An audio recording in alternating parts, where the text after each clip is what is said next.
The sun. It's the source of all heat, light, and life in the solar system.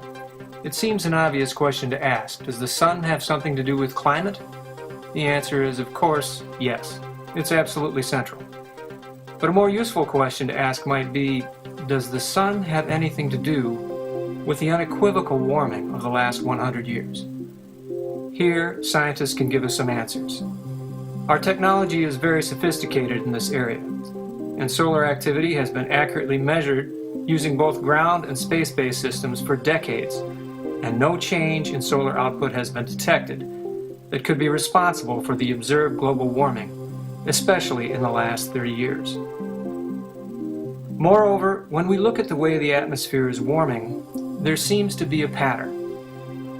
If the sun were warming the atmosphere from space, we would expect to see a uniform warming pattern all the way down, but that's not what we see.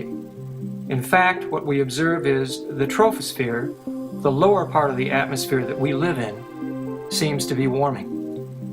But above that, the upper part of the atmosphere, the stratosphere, seems to show a cooling. This pattern is the thermodynamic fingerprint, the smoking gun, the DNA evidence of human-caused greenhouse warming. We've observed other patterns as well. For instance, the planet is warming at the same rate at night as during the day. And there's more warming in winter than in summer. And again, there's more warming at the poles than at the equator. All of these indicators run counter to what would be expected of a solar influence. But let's take a look at some of the empirical data that scientists have developed, in this case published by the British Royal Society. Here it is, TSI, total solar irradiance, everything that comes out of the sun for the last 3 decades. Many of you know that the sun has 11-year cycles, and here they are. Let's take a look at global temperatures during the same time period. In marked contrast to the sun's steady activity, we see a constant rise in temperature decade after decade. But there are some more exotic claims made by the hardcore denialists.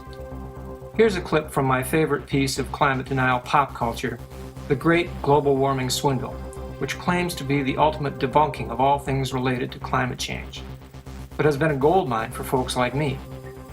This very cool graphic purports to be a reconstruction of global temperatures in turquoise versus solar activity in red. It's not solar activity like you and I think of, like sunshine. It's a measure of the frequency of sunspot cycles.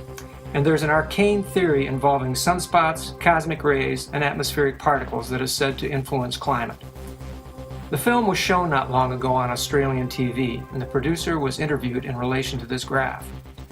The journalist said how impressive the graph was, and certainly seemed to show a strong relationship between sunspots and global temperature. However, he wondered why the graph seemed to stop in 1975.